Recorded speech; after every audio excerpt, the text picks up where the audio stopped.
Welcome back to another episode of Capes and Tights. This is Justin Soderberg. I'm your host tonight. Adam is off tonight, taking a little break, but we've got Will and Jay from the Bangor Comic and Toy Con joining us to talk the Bangor Comic and Toy Con. Weird, huh? That's weird how you guys would come on and talk about Bangor. You know, it's so funny. It's funny though, because I mean, Will, we see each other at the comic book shop, you know, Galactic Comics all the time. Jay, your tattoo artist. So there are other things we could talk about other than con. But I felt like with you guys both being on at the same time, we should probably talk about con, right? I mean. Well, and it's finally right around the corner. It is. Finally. For now, finally happening. When this episode comes out, it'll be less than a month away, which is pretty cool. So I'm excited for that, and we've been talking about it forever, and you know, it's just fun to get there, to finally be there. It's with it is, and it scared me, honestly. We talked earlier about something we're working on separately from this recording and from con itself, and I was like, oh crap, that's like right around the corner. Yeah. Well, it's kind of like PTSD for Will and I, though, because like we definitely don't want to jinx it. But you think about it, it was summer of 2019 that Will and I first started talking contracts for the next convention for April 2020. We started locking in guests, and like we announced at a wrestling show almost 2 years ago now that McFoley was coming. And like every single time we got close, I mean, you think like April 2020 that was supposed to happen. It was what, Will, like 3 weeks before that it got shut down? Yeah, I think we were basically like a month out because we were like, because at the time, so there was the whole, they were talking about going into lockdown or doing this, but we were outside of that at the time. We're like, hey, we just escaped that, and like we're gonna get through it, we're gonna be fine. And then we found out through a Twitter post from one of our staff that the Cross had shut down. So yeah, because they said what they say. They said it was like 30 days. The Maine state was shutting down, but our show was in like 23 days or something like that. Yeah, it's crazy. So it's been a long time coming. We're very excited. As of right now, nobody has canceled. Everybody, or you know, we got people that are everybody's still locked in. We've got tomorrow officially is 1 month until the event. Mm-hmm. You know, just counting down the days. Everything is on track. Feeling really good about it. So let's go, man. Let's do it. Yeah. And you guys are at a different location this year. Obviously, you mentioned the Cross Insurance Center was shut down.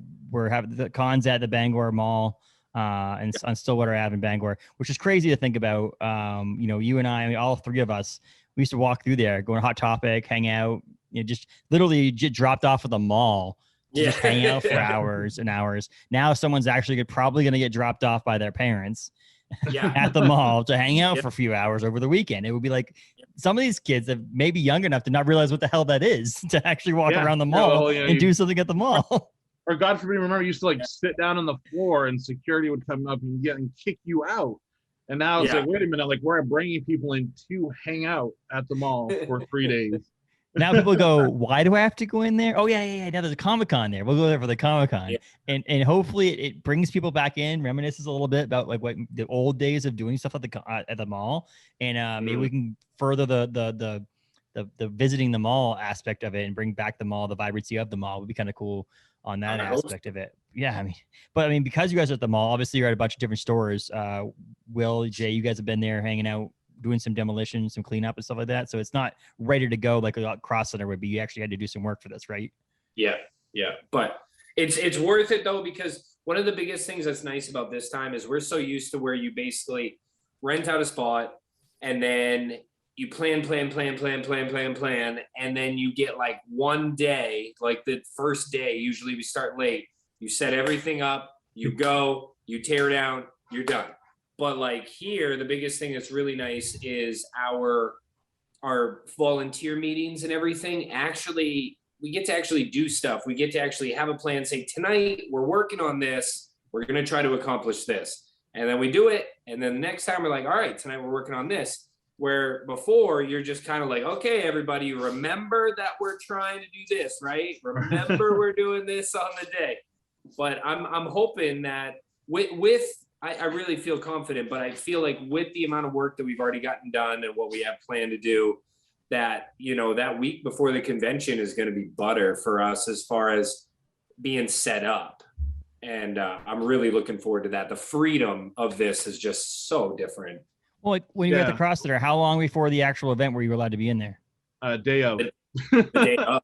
See, that's the thing. And so if you think about it, it's almost like, you know, when you have a wedding, your wedding rehearsal is usually at the church or the place you're getting married the night before. So you actually have to get in there and see what it's actually going to be like and walk down. When we got married last summer, we did it on my lawn at my house because we weren't allowed to be in the spot until the day of the wedding. And so like, it was different. You had to like guess, be like, oh, this is where the rock was. You had to walk around the rock to get there. And people are like, what are you talking about? Like, you'll see when you get there. At least now, you know, months in advance, some of the people that will be working at the con or volunteering at the con, you actually can be like, no, it's going to be like right here. We're standing in the spot where this is going to be at, which is pretty cool. Yeah. And I think that's the huge thing too is, you know, with the cross, we might have been lucky to go in Thursday if they didn't have something going on.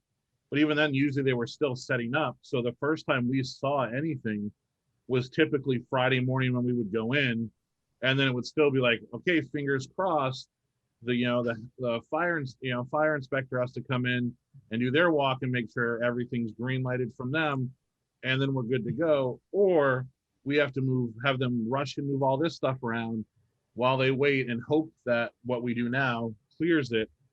Whereas, the mall, I mean, we've done a ton of demolition. We've got an amazing team that's just killing it over there with the amount of work that they've done. But it's literally having like a 2-month rehearsal. Like, you know, we went in with, hey, this is the idea of how we're going to do this. And then, you know, me and Jay sitting there working on it or doing measurements, like, that's not going to work. So let's do this. And, you know, having those meetings with staff being like, this is what this room is, this is where this is, like they have plenty of time, so they're confident and comfortable when the time comes that they know, hey, you know, this is where this is, or, oh, you go here to do this. And I mean, basically we'll have everything ready to go, honestly, within the next week or two, pretty much, short of having the tables and pipe and drape. So from there, it's just, all right, let's rehearse it. Like, let's have a few people act as this. Let's look at where security areas are weaknesses or where we need to watch out for people. Like, let's be honest, that they try to sneak in, take advantage of it. So just having that, you know, being comfortable with that and our staff being comfortable and confident will be a huge piece for us to just making a better event for all. Yep. What are some of the differences that you're going to get? Like, what's different about this con having to be at the mall versus like last year or last time we went at the Cross Center? Like, what's going to be different? Obviously, it's a different location, a different setup, but is there some like glaring obvious differences between the two places? Yeah, I mean, I think the obvious being prior, we were in the ballroom at the Cross. Everything is all right in one room there. Short of, I mean, we've got, you know, the meeting rooms, we'd have panels and photo ops and whatnot. This is going to be a little bit more spread out. We've got 8 storefronts. So, you know, we'll have a majority of our vendors through 3 rooms. We'll have the artist alley, as everyone's, you know, used to. The celebrity guests will be in their own separate room, photo ops in a different room. So it's going to be more maneuvering of things, but the good thing is it's all right in the same wing, short of tabletop gaming or panels. But, you know, one of the big things is every year we've done this, we've had to use the Cross as food. And let's be honest, it's not great food. No, it's stadium food. I mean, come on. It's and, you know, and it's, no matter what we do, you know, we always get complaints from people every year about the price of the food, how bad the food is. So one of the cool things been able to do now is we can have food trucks. So we're going to have a number of food trucks there. Hopefully G-Force will be open, so they'll have their cafe or their kitchen available as well. You know, we're having a beer garden this year. Yeah. So that's something we haven't been able to really do prior. It was, you know, whatever they wheeled around on a cart. So being able to work more locally with everybody, I think, is a huge piece. Like having local food trucks. The guests and our staff are going to be catered to by season. They're going to provide, you know, obviously they can go buy stuff from the food truck if they want, but we're working with a local restaurant to provide food for the guests and our staff. So that's, you know, we just, you know, I mean, you know, you're in the beer business, your local business, like everywhere, you know, these local businesses have suffered in the past year and a half. So anything we can try to do to help each other out, like that's what it is. It's not me and Jay profit from this. It's what can we do for the community? Because so being able I to heard do that. Comic Cons are super profitable. Small Comic Cons. Yeah, Oh, yeah. mainly. Oh, yeah. Yeah. And you know, and the other cool thing is, you know, we're working with Jay. You'll have to John's haunted house. What is it called again? Maniac Manor. Maniac Manor. Thank you. We'll be working with John. He's going to open. Jay coordinated with John to open a couple weeks earlier than prior. 1 week early. Yeah. 1 week early. So he'll be open during selected con hours. Friday night, a few guests or a few attendees are going to get to go do the haunted house with some of our guests. And then, you know, throughout the weekend, there'll be a sneak preview of what the haunt will be. So again, tying with a local business, we're going to be working with Spirit Halloween. And, you know, we kind of talked prior, but, you know, making the mall like a neighborhood, it's a community. You know, all the business in there are struggling. The mall has not been busy by any means. So being able to provide something for them and being able to work together and network to see how we can help each other out throughout the weekend and provide cool incentives for all of our attendees is an awesome piece. That's awesome. One of the things I think about when you guys talk about the mall, it's funny when I've been to many different variations of small, large cons. They all look the same. Like they're all the same. Like, you know, you walk, the booths are all in the middle and there's the same exact layout. And then, you know, and same thing with Bangor Comic and Toy Con in 2019. It looked the same as a normal con, which is nothing against that. But one of the things I can think of is that some of these guests you have coming in, whether they be artists from all over the country, the state, or the, you know, wherever, and some of these celebrity guests that are coming in are going to come in here. They're going to remember this con. Like, it doesn't matter what happens. It's just when they walk in there and like, we did a con that was badass and it was at a mall. Like, they don't, I guarantee you there's not very many, if any, like this Comic-Con is going to happen on October 1st and 3rd. You can't help but compare it too, that we not only are doing it at a mall, but we've got 3 people from Mall Rats that are going to be there. So that makes it even better. And the cool thing is that they're wrapping up this week on Clerks 3 recording too, which is even freaking awesome. Today I believe was their last day, wrapping up and all that. And yeah, it's pretty crazy to think about. Like Will and I were talking about that the other day, how we keep lucking out on, you know, people that you book and you're kind of like, they're relevant, they're known for this. And then all of a sudden you find out that they're randomly doing a new movie that's going to be coming out or something. And that's happened with the Clerks guys. That's happened. Bill Moseley has a new movie that's coming out with Nicolas Cage.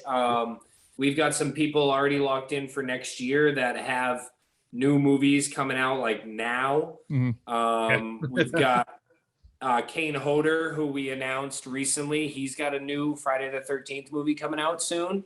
So yeah, it's really cool that we're able to stay relevant with them and everything. And, you know, everybody keeps asking, they're like so confused. And I've been getting a lot of joy out of it where they're like, the mall though, it sounds like a good idea, but how are you doing it at a mall? And there's so many people that are concerned, like so concerned with how Will and I are going to maintain this. Like, there's so many people. Here's 2 ways to help. What? Volunteer. Right? If you volunteer, you'll be able to help make sure it happens. And if you want to see how it happens, buy a ticket and go. Yeah. That's how you're going to see how it happens. But like, the amount of people that are just like, how are you going to keep people from that aren't supposed to be there being there? How are you going to stop that? And we're just like, chill out. It's not, like, some of these times I feel like it's like, do you not think that we haven't thought about that? Yes, exactly. Right. I think that was like my biggest issue when we first met with the mall was like, so how do we block this off? How do we do this? You can't. Okay, I don't know how this is going to work. And then we take the time and we walk it and we meet with our staff and we meet with our Donnie and Al, who are the heads of our security. And we're like, all right, walk through it. Show us what you think. Give us ideas. And same with our staff. Like, you know, this is what we're thinking of. How can we see it working? And the big thing that people have to realize is, again, it's not just, oh, we're flown out. It's not like, you know, how the flea market was. Everything's just out in the hallway. Yes, we'll have certain things in the hallway, but everything else is going to be in a room.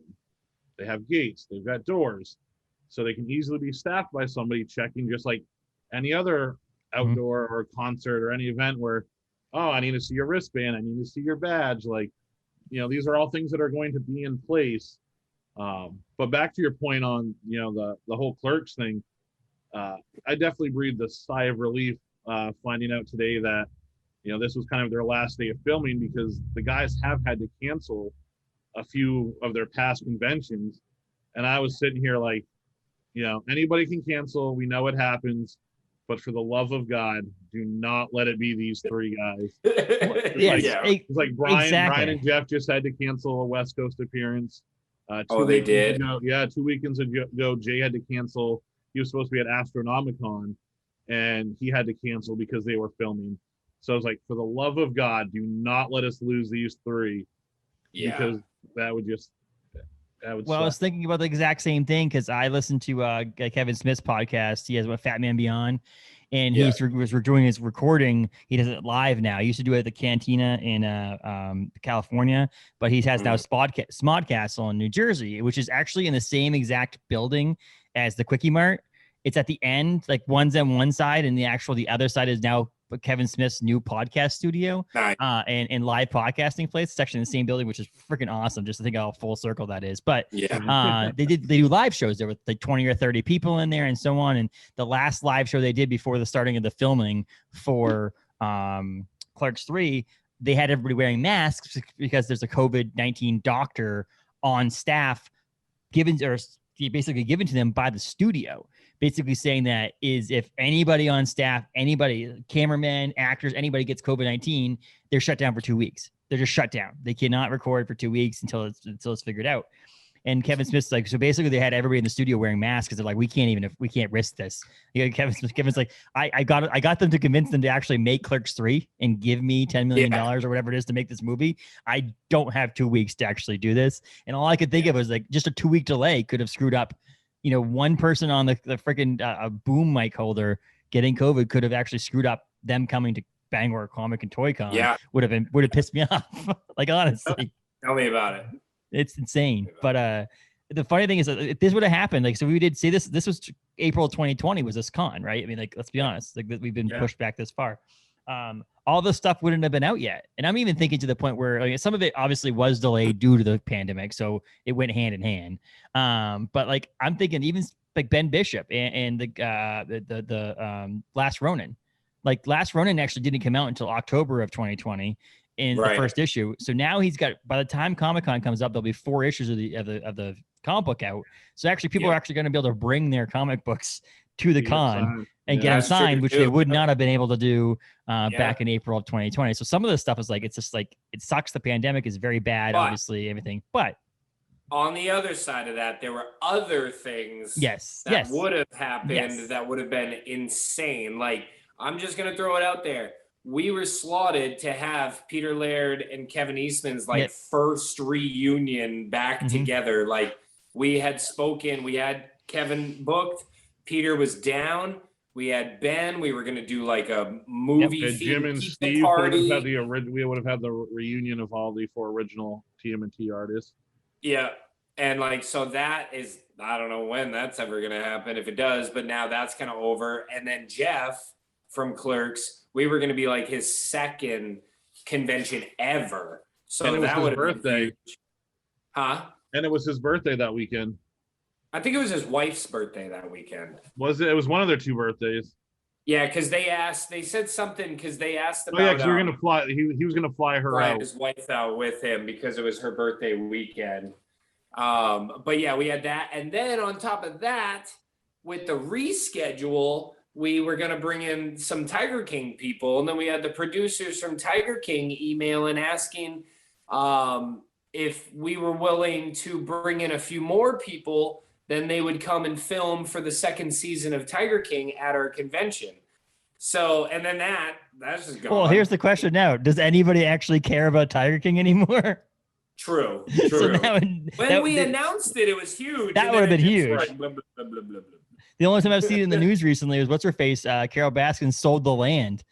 She sold the land that his Animal Kingdom thing was on. And in the stipulations forever, you're not allowed to open a zoo or open any sort of attraction that has the words Tiger King in it or anything that's associated with the TV show.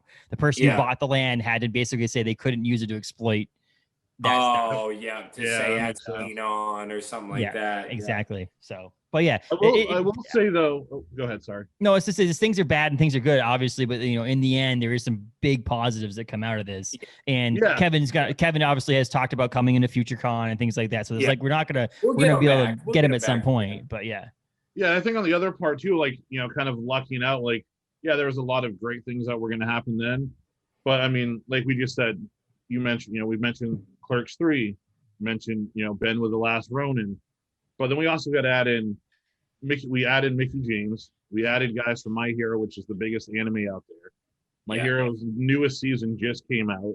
You can't walk anywhere with right now without seeing somebody running into somebody wearing something My Hero. Yeah. Added Mickey James to go along with Mick, and Mickey just re-debuted like a month or so ago on like a TNA or something like that pay-per-view event. Yeah. So then she's popping up again, adding Atreyu. We're doing the movie premiere with him, and then Dana Snyder, who is he still had Paradise PD going, but now you've got that SpongeBob SquarePants spinoff, the Patrick Star Show. And not only is he one of the producers for it, but he's the voice of Patrick's grandfather in the show. So then that's just a whole nother demographic that you're getting involved and getting excited for the event. I told Jay yesterday, we were, me and our friend Ryan were doing some work outside of Deb's, and this family came up and they were looking at the posters we've got up and started asking questions. And this girl, she's like, "Oh, I know that person. I know him from somewhere." And I was like, it's a voice, like in my mind, it's like, this is a voice actor. She doesn't know who this person is. But I'm like, oh yeah, like what do you know them from? She's like, I don't know. I just know the face. I go, well, he's a voice actor. He's actually Todoroki and My Hero Academia. And like, she like fell backwards. Her dad had to catch her. Like she was like freaking out in excitement. And her dad, and then like dad had already bought tickets. He's like, man, I haven't been to a convention since, I don't know, probably been like 10, 12 years since I've been to a convention. He goes, not that our ticket prices are expensive, but anyways, he was like, just seeing my daughter's reaction about that has made the ticket price all worth it for me. And so like, awesome. That was super cool. And then it's like, it is awesome. Like, I couldn't drop it. I was like, oh, by the way, this guy is twice in My Hero. And this guy, that's Deku. And then she like fell back. Dad is like, you got to stop doing this. Well, I had a moment like those reactions.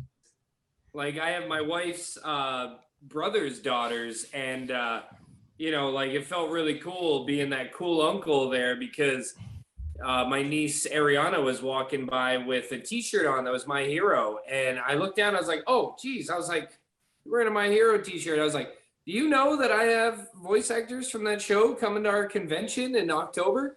And she's like 10, and she goes, well, who is it? And I was like, we got like I started with Justin, and she's like, oh, that's my favorite one.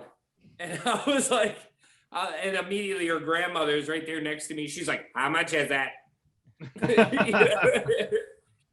That's funny because it's funny. I read the announcement, saw everything out there. I have no idea who any of these people are. Like it's the demographic. It's a different thing. I just don't get into anime at all. It's nothing against it. With everybody coming, like Will and I are running it, but we're not anime guys. We're doing it because we know that it's popular. We want to bring some people that don't normally get that anime fix. We want to bring you your anime fix, but don't ask me anything about it because I don't know. I'm sorry. And it must be some gratification knowing that you said these are two stories you guys just mentioned about the people coming. No, you didn't run into people and go, "Oh my God, Jason Mewes is coming!" Like they were excited about the anime people, which people are excited about Jason Mewes coming too. But I'm just saying, like, of course. Yeah, no, I think it's definitely been cool because I've, prior to this last year and a half, I never got into anime, and I can't really say that I'm into anime. Like I watched the Demon Slayer movie, and I do love My Hero. Tried a few other animes, but haven't really fell down that rabbit hole. But yeah, I think it's one of those things where we've always tried with a convention to be diverse and try to provide something for everybody. I mean, not everyone's into, the comic piece, or not everyone's into horror, or, Walking Dead or Star Trek or this or that, but or wrestling. I'm not into wrestling. I'm excited to meet Mick Foley. Like, let's be honest. There are some names that transcend what they've been known for. Like, there's some names that you don't, even if you don't know the sport or the entertainment thing, that you're still ready and you know that name. Mick Foley is one of those names that just, sure. Some people go, oh, I know Mick Foley. Well, what do you know him from? And they're like, I don't know. I just know the name. There are people that are like that transcend the thing they're known from. Yeah, I think it's with the anime thing, it was one of those where even when Chris was running it, where I was like, oh yeah, it'd be cool if you guys had more anime. And even last year we had Josh Peters, or last convention, I guess I have to say at this point, we had Josh Petersdorf, who is he was Tun and Agarasako, probably just butchered that, and he was Roadhog in Overwatch. And it's kind of anime, but still not really the route people were looking for. And we're like, we always looked at it like, well, there's already 2 conventions in Portland that are geared more towards the cosplay and anime piece. So it's really not our place. Like, we'll let them do that, and we'll provide the other piece. But it's like year after year, it's always, you guys got to get anime guests. You got to do this. You got to do this. Like, oh, this was awesome. But if you would have had somebody from anime, and it just kind of just worked out that one of the agents we're working with has a massive anime roster, and almost everybody from My Hero or Attack on Titan or One Piece, a lot of those popular animes that are out there. And it was funny because Jay had mentioned he knows nothing about anime, but he was just like, yeah, I don't care, man. Like, as long as like it hits like My Hero or Attack on Titan or One Piece or Dragon Ball. Yeah. He was like, as long as like it's those, you like, because I don't watch anime, but I know of those. So as long as they hit those, I know it's good.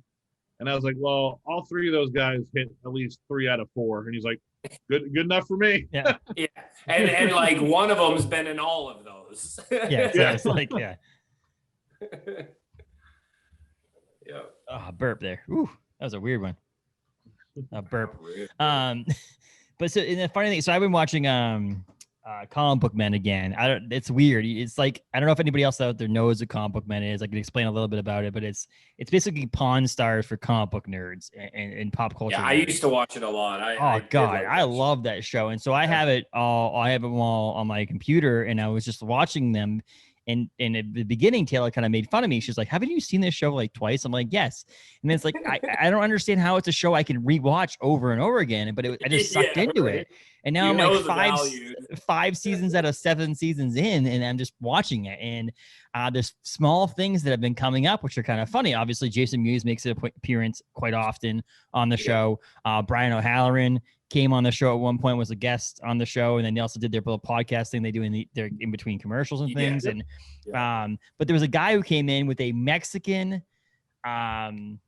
knockoff of toys from the Neverending Story. They never made actual toys or figurines in the United States of the Neverending Story. And there was and then there was a Treyu figurine. And I was just like, oh my God, it's so weird how like this is connecting in a way that I never thought I'd ever connect. And I'm just like, that dude is going to be at the Comic-Con in Bangor, that little character. And it was just like, I was like, and I don't remember if they bought it or not, but I was like, they should have bought it. They should have bought it. If they don't want to buy it, sell it to me. I want it. But it was just kind of funny how small the world was and how I'm watching this show. And it's like the guys from Clerks were on there. And obviously, Brian O'Halloran and Jason Mewes are on there. Jeff Anderson didn't show up, but like, it's just funny to watch that and know that like we're now about a month away from actually seeing Jason Mewes and Brian O'Halloran in Bangor, Maine, and then Noah Hathaway as well. So it's insane. It's absolutely insane to see that. It's cool. I mean, we grew up in Bangor area. It's cool to see some of these people in Maine. Yeah, and like that's why Will and I were talking, and we're gonna have to make an announcement or something because we're looking for an official hashtag for this convention. Because what I really want to see is I love when people post about their experiences at the convention, but I also, one of my favorite things is Bangor is a very unique place. It has its ups, it has its downs, like any other place, but there's something different about Bangor. And one of the things that I love is obviously being born and raised here is I love that we get to bring those experiences here and know that like my buddy Taylor, he, I've known him growing up through high school and everything. And then next thing I know, I'm going into seasons and he's chugging a beer in Eric Stolansky's face and totally separate, like they were just having a moment where he talked about chugging a beer. And next thing you know, you got Eric taking a video of him chugging a beer in his face. And I appreciate that. So I want to see that. I want to see people hashtagging our event, not just for our event, but so that I can selfishly see people enjoying all of these guests that we're bringing to Bangor. If they're out shopping or they're just running into somebody, going to grab a beer or something, like I want to see that because that makes me really happy. And I'm sure these guests are way more apt to go out and do things in the community and in the public in a place like Bangor, a small city compared to a lot of these other places that they may end up. I mean, Boston Comic Con, you don't have any of those guests just hitting the town. Right. They get mobbed at places it's too like much. that. Like, it's too much. I mean, there's a good chance that Jason Mewes goes and sits down and has a burger at Orno Brewing Company, and half the people there aren't even gonna know who he is. Let's be honest. Like, it's not. People who know who he is know who he is, but there's just arbitrary people are gonna be like, who? What movie? I mean, Clerks is how long ago? With the fact that we're not used to it, you have people second guessing it. Yes, they're being like, that guy looks like Jason Mewes over there, but there's no fucking way that's Jason. There's no way he's in Bangor. So, the whole Tony Hawk thing, the whole Tony Hawk thing, Tony Hawk, like people be like, you look like Tony Hawk. You look like a young Tony Hawk. You look like Jason Mewes from the Clerks. That's like when, I took the last night, Sunday, the last night of our convention in 2019. My sister, Erin Blackmer, and I took Cooper and his wife, Aubin, and Sid to Patty's to have dinner. And we're all just sitting in Patty Murphy's, and either people knew, but they didn't do anything respectively, or they had no idea that they're just in there having dinner. And we got Sid Haig and Cooper Andrews over there just having dinner too. I'd say two of the nicest people too. Like, are you kidding me right now? Like, two of the nicest people. Yeah, I think that's the cool thing with Bangor is like, we have Stephen King, and he is very public. He is, he buys his own groceries, he pumps his own gas, like he goes to concerts just like we do. Like, he's a human being. He goes to see the movies, and people get that, and they're like, hey, we give him his space.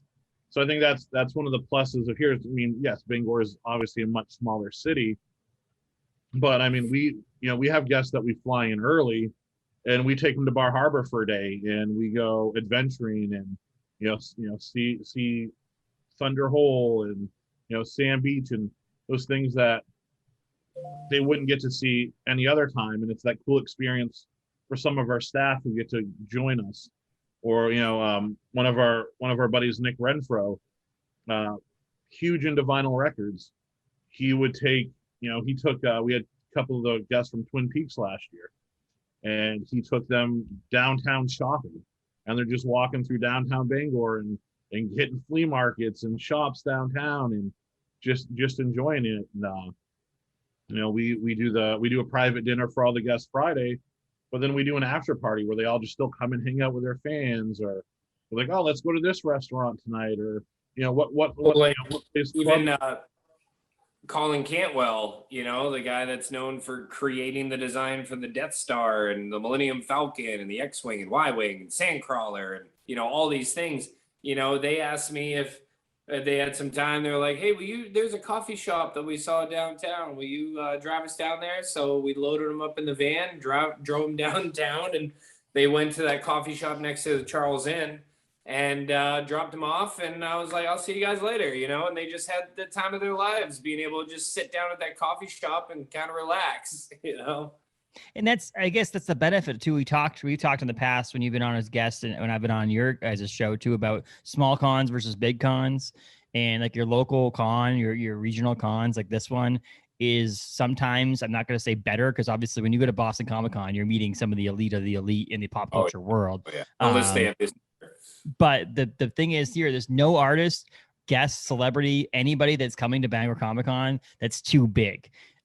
You know what I mean? Like the way that you guys could afford to get the guests in, a lot of those guests understand who they are and understand where they are, and they understand that they got where they are because of the people that are coming to Comic-Con. Like, you know, Jason Mewes would be nobody without Clerks. Like, let's be honest. Like, Clerks, you know, Kevin Smith and Clerks would have made him who he is today. I mean, we might not even have Jason Mewes. We love Jason Mewes, but without Kevin and this and the success and he may not have ever kicked drugs and alcohol. Maybe he would have been an addict the rest of his life and so on. So there is this aspect of there's nobody too big. I mean, you had some people that are on, like when Cooper Andrews was in too, he was like he was on TV, like he had a movie show on AMC. Like he had a movie in the theaters. His movie premiere Shazam. Yeah. And he was just hanging out. With him. I mean, it's Fatone, Joey Fatone. You guys had Joey Fatone, and it was like the dude toured the world. Like toured the world. Well, dude, sold out stadiums night after night. Yeah, he left our convention early so that he could go do a small reunion of NSYNC with Ariana Grande at Coachella, like the night after, you know. And then the whole time, like, didn't say a word. He was just like, "Oh yeah, he's got to leave at." You know, he's got to leave at this time to, you know, for filming is what it was, because he was also doing his game show. So she's like, oh, he's got to get back for filming for his game show is what we were told. And another thing that I appreciate about our convention that we did have, and not, you know, it wasn't this huge. I want to keep reminding it's not some huge thing, but for us, it was amazing and very proud of it. But even Lou Temple, you know, he talks about Sid and being like, that was the last time that I worked with Sid. So I will always remember your guys' convention because that was the last time I got to see Sid. And I'll cherish that forever, that we got to give that opportunity to Lou. If you take away anything of it, you talk about the world being small, we provided Lou with his last time of working with Sid Haig. Like, that's pretty crazy. And the name Bangor will come up in or probably Banger. Bangor will come up in his vocabulary for the rest of his life. Okay, good. I mean, hopefully people after a weekend of being here would say it right, but like we'll get some of these people. But yeah, so it's like one of those things that's like, again, no artists or guests or celebrity are too big for this convention, but it also it makes it one of the most accessible conventions too. I mean, we've talked about other conventions that I met George Perez and things like that at a convention in Massachusetts, which is like at a Memorial Hall. Those are the most accessible kind of conventions. And so if you're going to go to a convention, come to something like Bangor. It's way freaking cheaper. And if you live in the greater Bangor area, you don't have to pay for hotels. You just go, hang out, come for a day. As of right now, all your guests are coming for Friday, Saturday, Sunday, correct? Yep. And so obviously things change. People like most of them are currently working. So it's like things can change. So there are, we haven't made the announcement yet, but there are 2 that are filming and will not be there anymore. But we are working on a replacement with the agent now. But by the time this comes out, that'll have already been announced. Check out Bangor Comic Con's Facebook page and Instagram page or website, because you know it will be updated. But you know the Clerks guys are coming, right? As of right now, nothing's changing there, right? Yeah. Like I said, that was that huge sigh of relief piece for me. Yeah. Not to downplay the people that aren't coming, but you know, it's going to be okay. Yes, and that here's the deal. I talk about over and over and over again. For the rest of my life, one of the greatest people I've ever met at a convention ever was Cooper Andrews. Ever. 100%. Like one of the greatest, and he was a replacement. Yeah. And so all the time you ever think about, whenever someone gets upset about someone being replaced at a Comic-Con because of due to scheduling or something happening, is that there's a good chance that the replacement person is going to be just as good, if not better, than the person who was there before. Like, you know, it's all possible that's could happen. And with ours too, I mean, we always try to, a lot of people don't think about that, where you don't just pull from a hat who you're going to get. And like people, well, why don't you get this person? Why, you know who you should get? And it's like, okay, well, thank you so much for your input. I appreciate it. But trust me when I say that Will and I do put thought into this, and we do figure out and try to be like, okay, does this make sense for our demographic, for our population, for our vicinity? You know, like, does this make sense? We do look at those things. And when you say there's no guest too big, also we try to avoid some people that we think are too big for Bangor. And we mean that in a nice way. We just mean it like some people we cannot accommodate to their lifestyle and what they are used to. Right. And that's not a bad thing, but it's just like it works both ways, because as much as they aren't going to get what they expect, the people that are coming aren't going to be like meeting somebody that thinks that they're better than them. You know what I mean? Like, we try to pick people that we not only think people will be excited to meet, but we think will be receptive to the fans and actually make them feel special. And also, you guys have a budget. Yeah. Right. I mean, let's be honest. Like, I mean, I used to work for Soulfest in New Hampshire, and they were feeling, you should get this person. I'm like, you understand they're $50,000 to play for the weekend, right? Like, it's a lot of ticket sales to make up for that money. Yeah, and that's the thing. I mean, even yesterday, that same family where the daughter got all excited about the My Hero thing, the dad's like, "Oh, well, it's cool you got the Clerks guys, but you know you should have got. Yeah, should have got Kevin Smith." Like, thank you. I haven't heard that one before. We definitely didn't try to make that happen. If you do eventually get Kevin Smith, I do have a person that will legally get him weed. Just saying. I have a friend of mine who works in the industry, marijuana industry, and anytime someone comes to Bangor that he absolutely respects and loves, he's like, I want to be the person who's known for me supplying him and getting him marijuana. So just letting you know that if you ever get Kevin Smith or anybody who wants marijuana that's famous, this person will be the person to contact legally. We're in the state of Maine. It's all legal. Just saying. But so it's been funny. Yeah. It's like one of those things where like he talks to Chris Rudolph from Waterfront Concerts. Is like, hey, this person's coming to Bangor. I want to be the one. Let me give. I don't want any tickets. I don't need to go to the show. I just want him to know that it was me that got him the weed. That's all I want to know. That's all you need to know. I'm like, sounds good, man. That's me with tattoos, man. I'm just like, anybody, you want something small? I don't care what it is. Like, you want something. Yeah, I mean, last year you were like, hey, anyone looking for a tattoo? Like, anyone want a tattoo?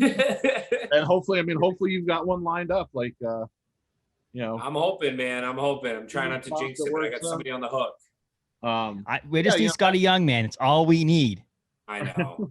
Like, I'm trying, man. We already worked on this idea that Paul and I are going to meet his minimum. Like, we have his minimum. Well, yeah, it's not even the minimum. It's just, anytime we've reached out, it's, I know, not available or, but yeah, we'll see. I mean, it's definitely, we are at the point where we've been trying to do get him to do a virtual panel with us. But I mean, back to the point of like the guest thing, it's like Jay said, it's not, we're just drawing names out of a hat, or like we went into each year like, hey, these are the guests that obviously, we like them, or hey, we know that they're popular from this, so we listen to, people's opinions or thoughts or our staff. But then it's not only just that piece, it's okay, what is their guarantee? What are their requirements? Like, what do they need on their rider from us? And having the ties like we do with our buddy Joe Ribs or Al from GalaxyCon and all of those. We have those resources that Brandon and Sandy from Feature Presentation. We have those resources we can reach out and be like, hey, we're looking at, we're potentially looking at this guest. Have you guys had them at any of your shows? How do they do? How are they with their fans? And it's not we're assuming that they're going to be horrible with their fans or they're a bad person. But as we know here in the state of Maine, like, people are stingy with their money. They're very careful on what they spend it on, and they work hard for their money. Mm-hmm. So if they're going to spend their money, I don't have to pay royalties to that song. Thanks, man. No, but they work hard for their money, Will. Yes. Yeah. So like, if they're going to spend that money, they want to know they're getting something of value, and they're not going to be like, I just paid $50 to get so-and-so's autograph, and they were the biggest asshole I've ever met. They were so horrible. Like, this just ruined this experience for me. It's like, like, we like the stories where, Jay talks about his time with Doug Jones, or you with Cooper, my grandmother with Lou, people with Joey Fatone, those experiences with Eric or, Mark Dodson. Like, those are what we live for. And not to backtrack too far again, but like Jay said, the hashtag thing, that would be amazing if we found, we got something for that, because ideally we would like it so we're not running around like crazy the whole weekend, but we get to hear all these amazing stories from our staff or from people that attended it, and we're like, oh, cool. Well, I got to hang out with them in the airport and in the hotel lobby, and then saying goodbye to them. Like, you know, we're so nonstop having to, you know, put out fires here and there that we don't get to take in all those experiences. Or people are like, oh, well, you know, the cosplay ball. Well, I don't even know if I'm going to make it to that. Or, you know, what about this event? Well, we've got the dinner with a guest, or we've got this to deal with. Like, you know, we can't be everywhere at once. So being able to see those moments and, you know, and experience them, you know, at least even, you know, via photo or video would be, you know, just a cool experience, or little thing for us to look back on after the weekend's over and things kind of settle down to like, hey, we made it through. Let's, you know, let's check it, you know, let's check this stuff out. See how much fun everybody had. Exactly. So, I mean, it's the experiences that trade these experiences, like I said, the meeting the Cooper Andrews, and again, not at your con, but someone else's con, where I met George Perez. Those kind of stories that bring people in too. The real world actual experiences at the con. Selling it, the Clerks reunion it's gonna bring people in for sure. Oh. If you watch the movie Clerks, it's a classic movie. I'm planning to watch Clerks 1 and Clerks 2 again, maybe Mallrats as well, pre-con, to just get prepared for the weekend, just to have that, you know, the hype and the excitement on it. But the idea that the experiences of people actually being in person at the place and meeting the person is what's actually going to sell someone else to come in. And so if you can compile that somehow in some sort of hashtag, you're tweeting it out, you're putting it on Facebook, you're putting it on Instagram, your experience at the con, hashtag this, then you can compile some things afterwards and do something afterwards. You could do a Don't Cross the Stream afterwards, where you read a lot of these things on live stream and talk about the experience. Yeah, it'd be cool so because Will could handpick some of our favorite photos or something, and we could actually make mention of them and pull them up, type of thing. That's actually a really good idea. And I think it was 2019 that we did that. We did kind of like a contest, you will say, for people to throw in their hat for what they think the hashtag should be, and we ended up picking one, and we were like, this is the official hashtag. Whenever you post, use this hashtag so we can all look and see what you guys got to do. Yep. Awesome. So, I mean, I know you have some guests, and you mentioned what are some guests you want to highlight at all? Yeah, we got Jason Mewes, Brian O'Halloran, and Jeff Anderson from Clerks. Who else did you want to highlight a little bit about who's coming to con? I'll start it. So I want to say Bueller. Bueller. Oh, wait. Did we lose him? Oh my gosh, that was the weirdest thing, right? Well, I got to go on. We'll wait for him to refresh and get back on this thing. But Jay, what I will say while he's waiting for him to come back is I wanted to highlight a little bit, and I have them listed right here, is I think one of the things, obviously, you focus a lot at con on the big guests, the celebrities, the people that are coming. Will just said, I don't know what just happened. But the artists that are coming too. And so I like to focus a little bit on the main artists, the people from New England that are coming as well. So you got Jim Lawson is coming, one of the TMNT artists. Steve Levine is coming as well. Yeah, Ben Bishop, Joseph Schmalke, Rich Woodall, and Ryan G. Brown. Those guys are all coming to con, hopefully, still. Which I laughed about because we talked about the Last Ronin. Is that I think all of them did a Last Ronin covers. So I think you probably could figure that out. I'm not 100% sure on Jim Lawson, but I'm pretty sure he did one. I know Brown did one, Woodall did one, Schmalke did one, Bishop and Levine all did one. So I'm guessing Lawson did one as well at some point. One of the 4 issues that have come out that they actually did a variant cover. 100 variants. I mean, there was like 100 variants for issue number 1, or 70 variants.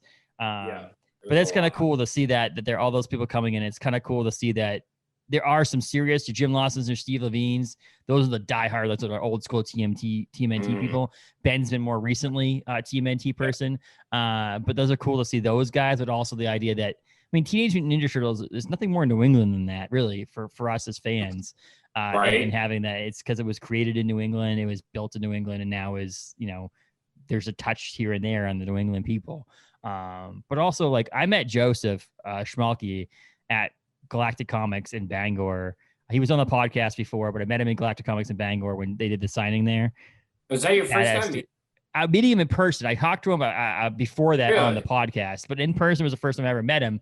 And he's a freaking badass dude. He's a fun dude. He is smart as hell. He's creating some Yeah. great comic books with Black Yeah. Caravan over at Scout. Yeah. It is unbelievable, and it's giving me the Marvel fan of me, the big two fan of me, the Marvel, the Image people, Yeah. making me love these small people that have like 1% of the comic book market in Yeah. Scout Comics and Black Caravan, and loving the actual things. I've 2021 has been a year of me buying these Dude, like small it's indie the- comics.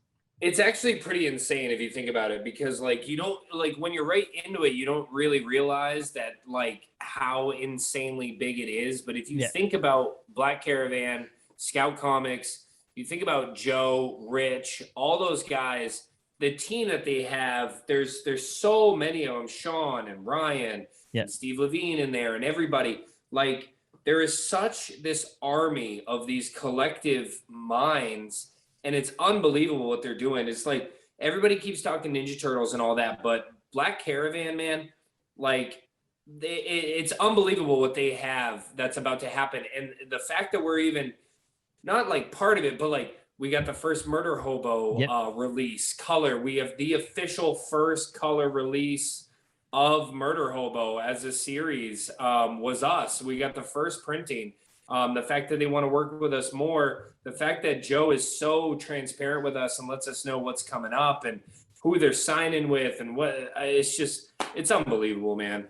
And the funny thing is, if you want to get on the world that we live in right now, we're in a speculation market. The idea of buying a comic book for cheap and hoping that it becomes a valuable comic book. I'll tell you right now, anybody listening or watching right now, go out and buy anything from Scout Comics or from Black Caravan right now. The way that they're creating products and comic books that are going to be eventually future TV shows and movies and products that you don't even understand how far these things are going to go. If you want to have a chance of buying your Walking Dead #1, go out there and buy the Electric Black #1. Try to find that one. Buy Murder Hope #1. Buy Phantom Star Killer and Draco Knuckle Duster. Like buy those comic books, because those are the ones that are eventually going to be something somewhere, sometime, maybe 10 years from now when they actually get the way Hollywood works. But it's one of those things that it's worth having.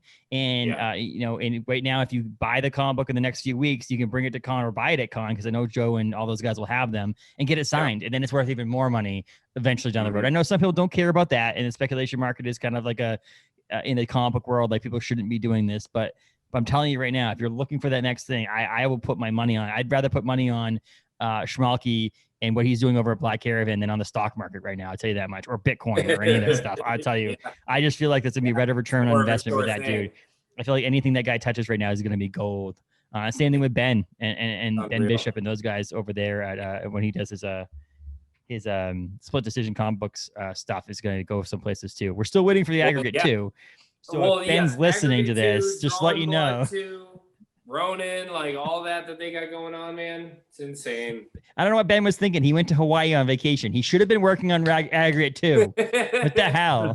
We did get an update email though. We got an update email. Just saying. I'm just kidding. I gave him a crap. He posted something on it. I'm part of his group, and he posted something on the Discord saying, "Hey, you coming back from vacation?" And I laughed. I joked to him. I said, "Wait, you were on vacation?" Because every day he was posting a picture of him in freaking Hawaii, and I was like, "You asshole!" Yeah.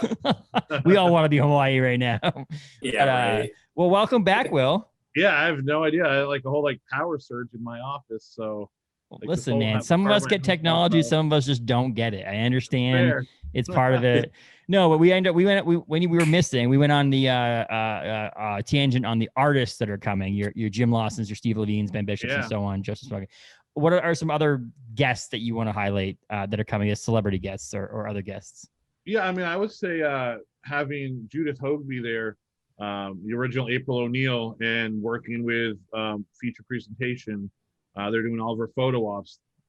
If you got to go to Granite State last year, or you've seen the photo we've announced, they built sets at our last convention. They did the Red Room for Twin Peaks, and this year they're doing the sewer layer from the original movie. And I mean, like, they spare no expense.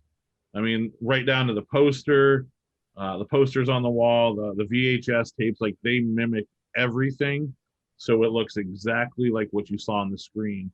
So to be able to have her up here still, and yes, we don't have Kevin, but we do have Ben. We've got Steve. We've got Jim. So still having that sort of a reunion there and having that sewer lair to pair all of them together, I think is awesome. Bill Mosley, that is kind of cool. Now you mentioned that too, and we talked TMNT a little bit when you were off restarting your computer, was the idea that you actually had the clerk. It's really like a Clerks TMNT con. Like you think about it, you have your Clerks reunion as like the headlining thing, but really with the idea of having Judith Hogue there and then all those artists that have worked on either the Last Ronin variant covers or actual TMNT issues are going to be there too, which is kind of cool. So you actually have the both sides of that kind of thing too, and having the set from future presentations. Yeah, and then I think the other cool thing that we have, again, Bill Mosley, we all thanks to Lou Temple on that one, and we've got him dressing up as Otis on Saturday for photo ops. Like that's another one of those experiences that you normally wouldn't get. Talking the My Hero guys, like that's basically having a My Hero reunion. So to go from no anime to have two of the biggest voice actors out there right now and two of the main characters from that show, to be able to, like, hey, here, look, we're throwing, we're throwing ourselves in the ring with this one. Like, this is a first shot. There's going to be more to come in the future, but we've heard you guys. This is what you've been looking for, and we're trying to deliver on that. Yeah, that's awesome. Yeah, that's really cool. No, I keep finding myself being excited about one, and then be like, oh yeah, but we also have this, and oh yeah, we also have this person coming, and this person, like. I'm thoroughly excited about everything, but I'm telling you right now, it's going to be a blur. Like, it's just going to be a exactly blur. What you're saying. Yeah.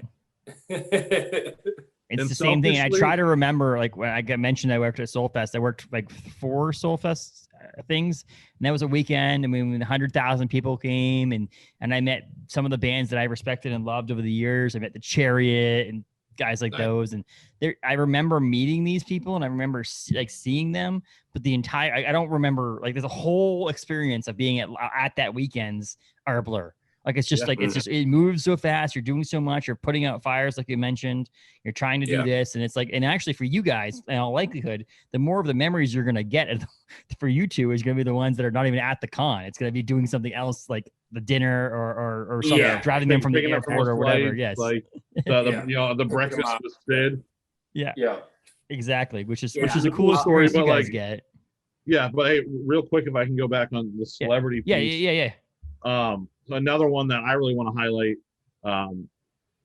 People are gonna love him. Dana Snyder. Me and Rudder got to meet him in Raleigh, and the guy like literally is a character, and he's amazing. People are going to love him. He's a riot.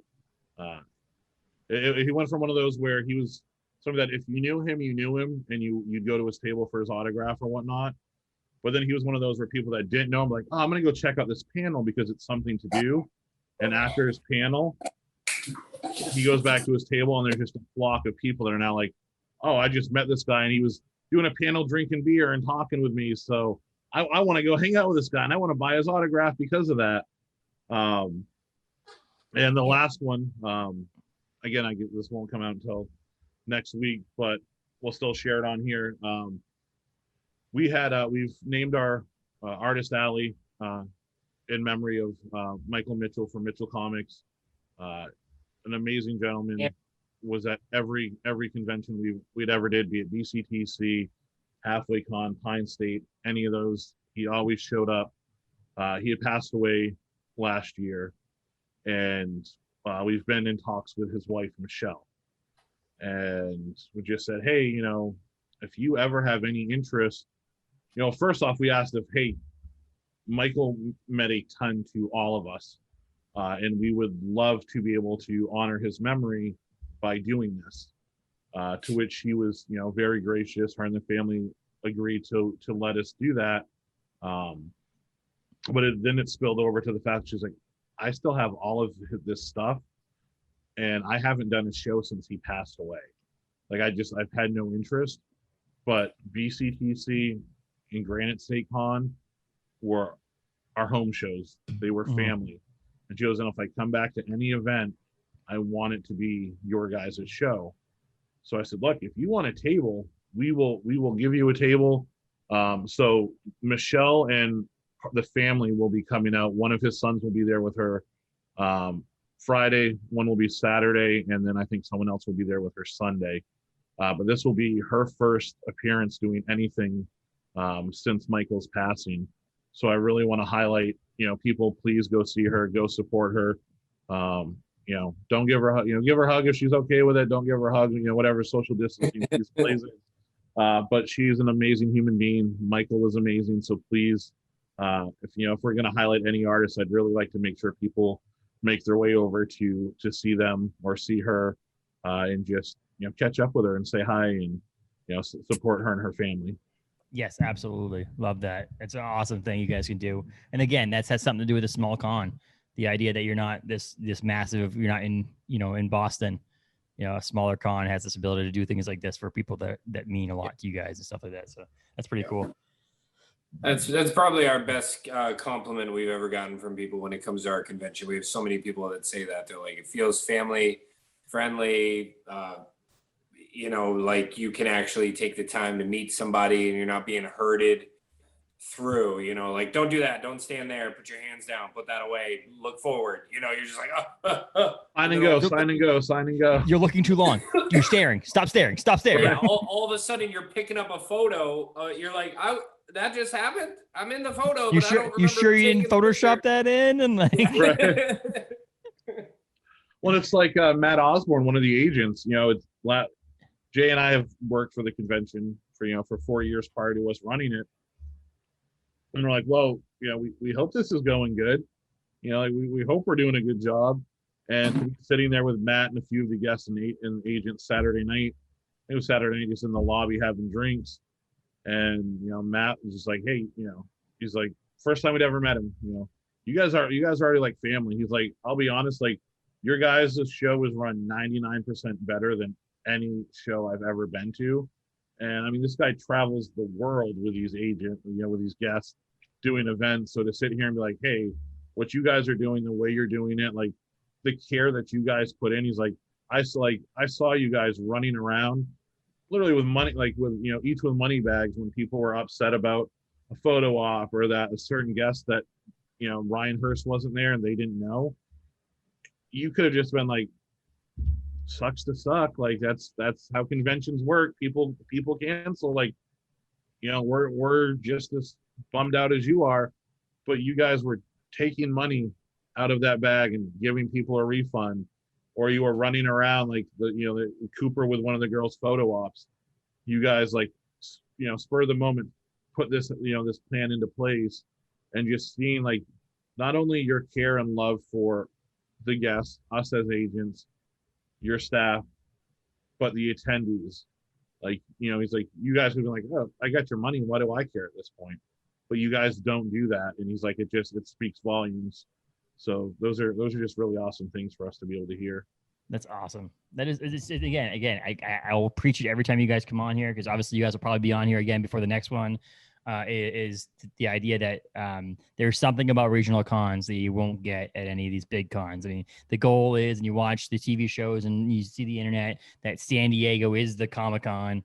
But let's be honest, like, go to a local regional Comic-Con like Bangor Comic-Con, Comic and Toy Con, and you'll understand that meeting some of these people, I mean, it'll be some of the best experiences you ever get. And I'll bring it back to the idea that I was so pumped when Waterfront Concerts brought in Under Oath, because it was a band I respected and loved growing up, and they were in my hometown, the town that I spent 10 years of my life in Kittery, but most of my life has been in Bangor, and I think that I love this place. And so seeing some of these people there and seeing someone like Jason Mewes, for an example, coming to Bangor and being at my mall is going to be freaking insane. And even as someone who deals with it, I've met hundreds of famous people, like in sports and in music and in comic books. I've met these people.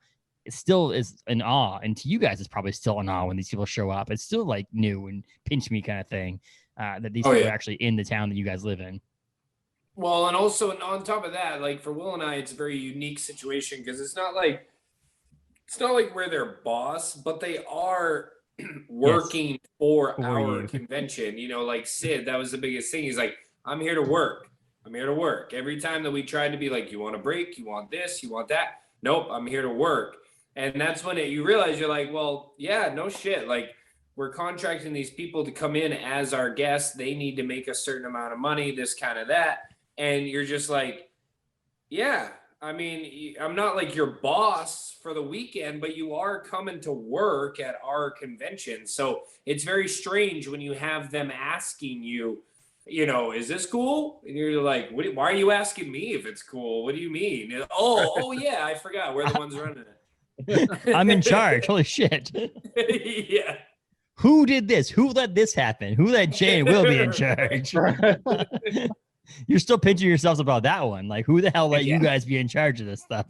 Yeah. Well, I always think about, I've said this before, but just to reiterate, I mean, how I got started, like Will says that we both, worked for the 4 years before, but, Will was right there, right hand man to Chris. I was a straight up attendee that first year. I mean, I remember Will getting me like I call it a backstage pass, but I think it was just a VIP pass, and it was Renfro and I. And I remember us both being like fangirling out, just being like, dude, I got a VIP pass. We can like go and do this. And we met a couple people, and then we'd go outside and we're like just talking about it, like, oh man, this is so cool. And then next thing you know, I'm like, he's saying to Will, I'm like, dude, if you just need somebody to like carry some boxes inside, like I'd love to get my foot in the door and like help you out with this. And now I'm like running it with them, and it's just like it's bizarre. So my pitch to people is volunteer at con. If you volunteer at the Bangor Comic and Toy Con, you might have a chance of owning it. Just saying. just saying it out loud. Hey, even just volunteering's got its perks. I mean, we've got, like look at somebody like Rudder, same thing. I think he either volunteered first year or just came, and he was like, same thing like Jay was like, hey, if you need volunteers, and now like Rudder's, floor manager for the event, and he kind of deals with the celebrities more than me and Jay will, making sure that they have everything that they need and things are going smooth. And we have friends that get to sit with guests and hear these amazing stories that nobody else, short of somebody else that might sit with them next weekend, might get to hear. But I mean, they're sitting here like, oh, I was just filming this, or I was on set doing this, or you never believe this. Like, those memories that they get to make. And plus, you get free autographs, free food, some good perks with it, I will say, I mean, volunteering anything like this is a dream come true. It's a lot of work because you have to work and do something the weekend that you're there. But it is a crazy thing because you get actually to be there, and you actually get somewhat of a more close up thing with people, and it's a cool thing in something like this. So if you have the time off and you can volunteer, it's something to definitely look into, because it's definitely something fun. But if you don't want to volunteer, buy tickets. It's a lot different though. Like, buying tickets is cool and everything, but yeah, it's different when you go up to the guests and you're like, here's my money. I want this sign. Cool. Thank you very much. And then when you've got Will or I being like, hey, this is so-and-so, they're going to be working the event. If you need anything, please let them know. That's a way different vibe right there. A different in, as if you will. So like, I mean, as a fan, you obviously, you still get treated with respect, but they're like, oh, this is one of their guys, like, or this is one of their girls. We're going to take care of them. Like, what do you need from us? Like, and it's like, we said we get the free autographs throughout the weekend, but they'll just be like, oh, you want this, you want that? Here, come take a photo with me. Come do this one. Let's do that. Like, just certain things that somebody else, wouldn't normally get to have that experience with. And I kind of find it as a analogy to the fact that when Jay, you played in bands, and so did Will, actually. Both of you guys played in bands. And like, have you ever played with a band at a festival that headlined the main stage, right? And you're like, I opened up for this band. It's like, bullshit, you did. You played on the side stage over there. Now forever in the world you're ever going to say is that you played with this band. Same thing with volunteering at a con. You can say, and you're standing next to Cooper Andrews when you're there helping him out, you can say, I worked with Cooper Andrews. But like what? I played Warped Tour, but I played that side stage in the woods. I wasn't on the same stage as like, Under Oath or Newfound Glory or something. But like you can say, like, I volunteered at con. I actually worked with Jason Mewes. Yeah, I sat with him all weekend. Like, here's photos of it. Like, here's this. Like, so, but I mean, so think about tickets. Let's talk about tickets here. Where do you grab tickets? Just BangorComicandToyCon.com? Yeah, so you can either go right to our website, and then it will redirect you. You'll click the ticket link. It'll redirect you to a company called GrowTix. So we're using them instead of Ticketmaster, being outside of the Cross, and we're super stoked Grotix has been amazing. The Hell things yeah. we're able to do with this event, as far as, we were able to build our own app. So now you've literally got the convention at your fingertips. You can look at featured guests. You can look at the schedule. You can look at a list of vendors with all their bios and a link to their website. Floor plan. Once the floor plan is out, you can, oh, this is this vendor. Oh, they're at this table. I know exactly where to find them. There's an option to do a to-do list. So now you know all of the events happening. You click on the events you want to help you build that schedule for that day or that for your weekend. Real-time updates. If say the clerks panel is, you got all three of them and they've got an hour, but they take an hour and 20 minutes. Well, they were supposed to be here. We just go onto the website and put out a post. Hey, photo ops still, clerks photo ops delayed 20 minutes because of this. We'll be over there shortly. Anyone with that app, it's going to get that notification. So it's awesome. That's awesome. The loving with it, and it's also a smaller company than obviously Ticketmaster is too. So it's also nice to have that respect and love from a smaller company too. Yes. Well, it's also nice for us to actually be able to say, not that it's all about just upselling and pushing the ticket sales, but it is very nice to be like, oh, well, this is clearly selling very well. So we need to make sure we have enough people or like enough room for, we know that they're photo ops. We got to make sure we have enough time to do it because I didn't realize, but they just sold a ton of photo ops. You know what I mean? Like, it's just nice to see that up front now for once. Before, it was just a guessing game, or we just had to email them and then hope that we'd get an update within a few days. And then by the time you got that, you're wondering where you are now because it's been a few days, Yeah, having no idea. Like, we're just having to hope that, hey, what they're telling us they're doing for ticket sales is what they're doing for ticket sales. Yeah. Whereas I can go on right now and open up our page on Grotix. I can see an exact breakdown for the day, the week, the month, year to date. Yeah. Exactly what VIP, 2 day, single day, all of those things. That's awesome. Is there anything else that you can buy ahead of time other than tickets right now? Or is that? So you obviously get your tickets. You can buy the tickets to the cosplay ball. And then Wednesday, we're having our kickoff party, which will be at the Down Under Club in Seasons, starting at 6:00. And for anybody that's confused, if you're looking for it's the Noah, the Never Ending Story. If you're looking for specifically to say Noah or Never Ending Story, it's the kickoff party. Yep. So we'll have Noah there with us. We'll be screening Never Ending Story. We'll have food and drink. So it's a cool opportunity to, again, like we said, those memories. You're going to hang out with that guest outside of the convention, and just make those memories and have a good time with them. So. We're really excited about that. So, just your tickets, cosplay ball, and the event with Noah. Oh, and I think the Friday night, the after party, I think those tickets might be on there too. If not, you can buy at the door at Seasons. Are we doing the Friday night after party at G-Force? Are we doing that at Seasons, you said? So I think we'll have our official one at Seasons. Because that's where we're already going to be doing our private dinner with the guests, anyway, chef meal and whatnot. But then G-Force. But G-Force, I think because the one at Seasons is 21 plus. So Brian, if he is able to open by the time of the convention, if he wanted to offer an all ages one, then he could have something all ages. So for those that aren't old enough, it's still it's bringing him business, and it gives our attendees something fun to do. That's not requiring the age limit restrictions. Absolutely. Cool. And just last thing I wanted to ask, you guys have any idea when the weekend of Comic-Con 2022 is going to happen yet, or is that still working it out?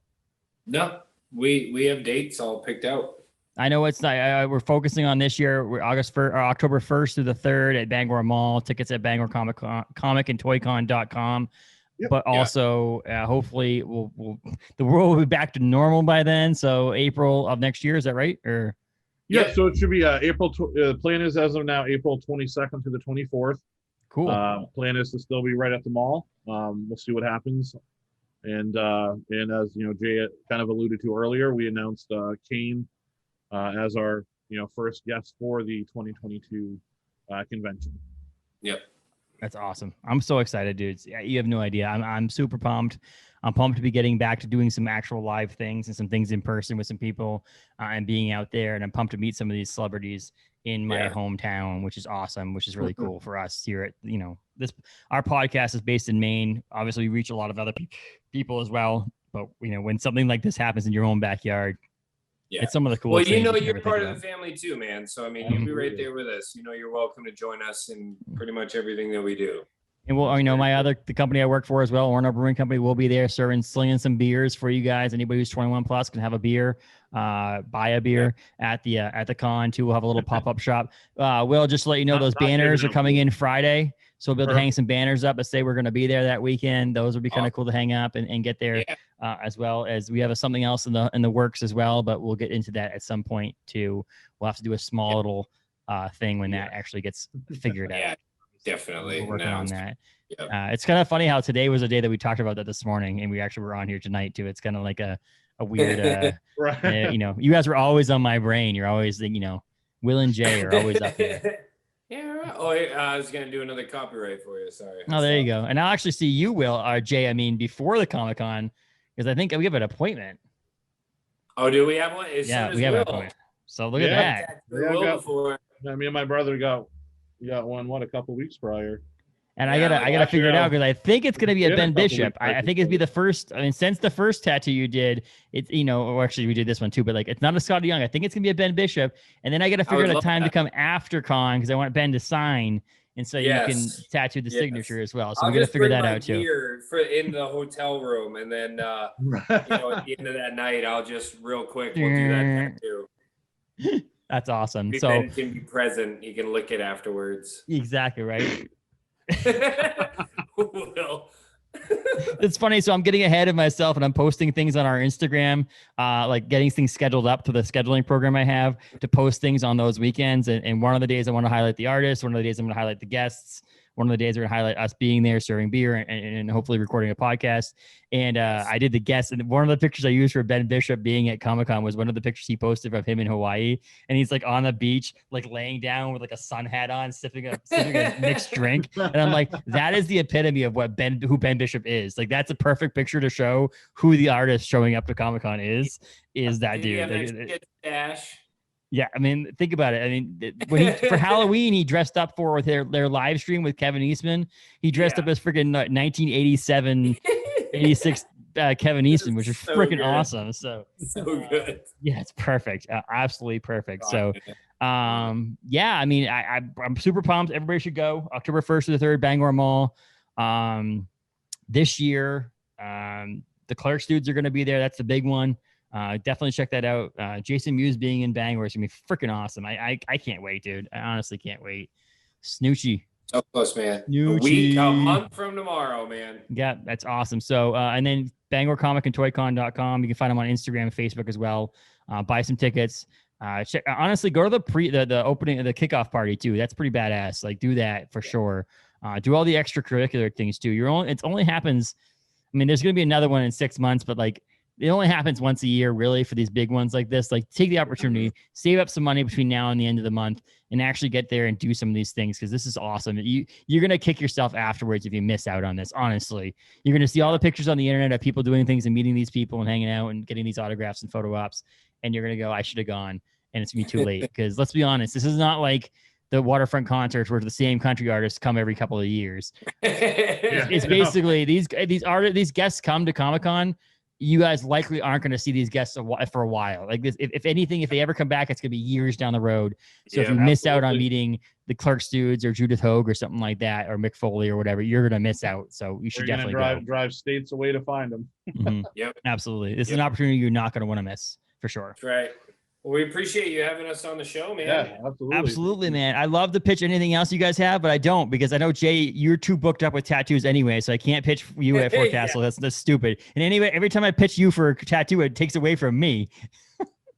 Yeah, right? Yeah, see? Right, Will? Anytime we pitch Jay to someone else, though, we lose out on appointments, so we don't want that. That's not going to work. One of my buddies the other day was like, oh, yeah, I'm holding off to get my first tattoo with Jay, and I was like, yeah, you're gonna be waiting a while. I was like, oh, I trust. I was Jared McKay. He's like, oh, I want my first tattoo, but I got to do it with Jay. And I was like, yeah, you realize he's booked out until like June of next year. And he's like, yeah, I know. I'll wait it out. Contact him ahead when he opens up his books again, which is obviously not for a little while, but that's when you need to contact him. You don't need to contact him in June because by the time June comes around, it's going to be the next year your books too. So right. Yeah. So I mean, hey man, I get compliments all the time. You're kicking ass. You're doing a great job, man. I'm proud of you. And congratulations again on the baby. You know, congratulations to you and your better half there. I'm so excited to see pictures of you guys hanging out and stuff like that too. And Will, obviously you're doing badass things as well. And I'm so proud of you guys for doing con as well. So I'm looking forward to seeing you guys in October. Obviously I'll see you before. Will, I'll probably see you this week, and so on. So I'm actually going to pick my comic books. This is a week from now, but like I'm picking my comic books up tomorrow. I think at 10 o'clock in the morning at Galactic Comics. I know, right? Because now he's open 10 to 7. So. Oh, really? Yeah. Paul, yeah. Oh. So it's funny so Monday and Tuesday were Paul's last 2 days. Monday he was like, "You at the mall?" I was like, "Yeah." He's like, "I'm on my way." I'm like, "Dude, it's 3 o'clock." He's like, "Yeah, I'll be there." I was like, "All right." And he's like, "Yeah, I'm going into work tomorrow. I don't know how long I'll be there." So he posted a photo of like walking into Advance for the last day. And then he sends me a photo at like noontime, maybe. And he was like the flag open. And I was like, well, that didn't take long, did it? He's like, nope. He's like, I told him I was going in. My desk and office was already cleaned out. I was going in to basically say goodbyes, do one final thing. And then he's like, I was out of there. Like, I'm never going back. So why do I care if I kind of burn that bridge? Like I'm fully committed to doing this. So he opened, I think, until about 4 o'clock today. And then tomorrow starts the official new hours. Nice. And this new boss is not going to care that he didn't finish his absolute notice out of his old job. His new boss is not going to care. Right. Does anybody ever finish out their notice, really? No, let's be honest. So Galactic Comics in Bangor is also a place to go if you're in the Bangor area. Check them out for sure. That's our local comic book shop for sure. And so, Will, Jay, thanks for coming on, guys. I really appreciate it. Again, BangorComicAndToyCon.com. Check them out and buy your tickets now. So, right now, thanks, guys. Right now, when you stop listening to this podcast, pull over to the side of the road and buy your tickets. Buy your tickets. Right. Thanks, guys. Thank you. Thank you.